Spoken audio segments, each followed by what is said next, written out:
All right, ladies and gentlemen, the Washington Huskies have dodged an embarrassing bullet. This is one of those bullets that should not hit anybody, but we almost got hit by it. It had to go through like 30 different layers of wood and drywall, and it was barely just kind of crawling along there at the end, but we still almost took the bullet. Luckily, it looks like we didn't.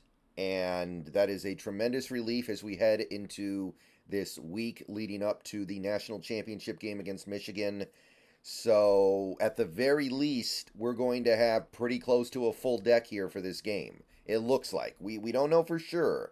But yesterday, we got word from the Washington Huskies that despite it looking pretty bad and us knowing that Dillon Johnson was working through stuff to begin with, he did not sustain a serious injury against Texas.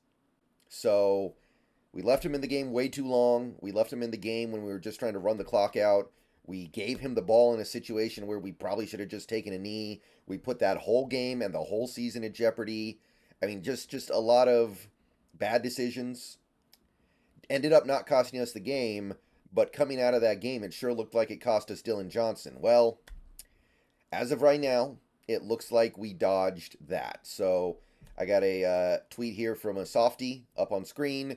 Ryan Grubb talking about Dillon Johnson. We expect him to play. X-rays taken at the Superdome were negative.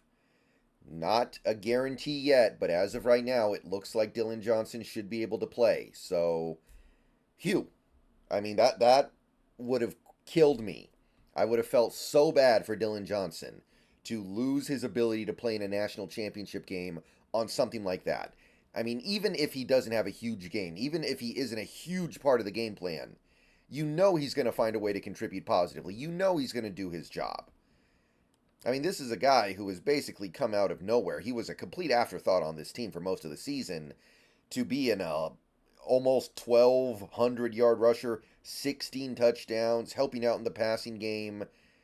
This is a guy who I wasn't even really thinking about before the season started. This is a guy who I just thought was going to be part of a army that was going to try to replace Cam.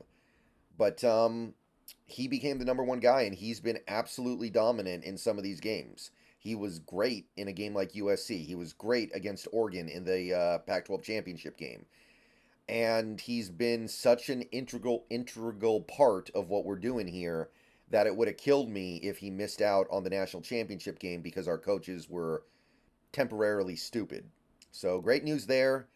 Dillon Johnson looks like he's going to be okay. I'm going to talk more about this national championship game a few days from now. I'm not going to do it yet, but I just wanted to make this quick video here. Early word is good on Mr. Dillon Johnson. All right, see you guys later. Bow down to Washington.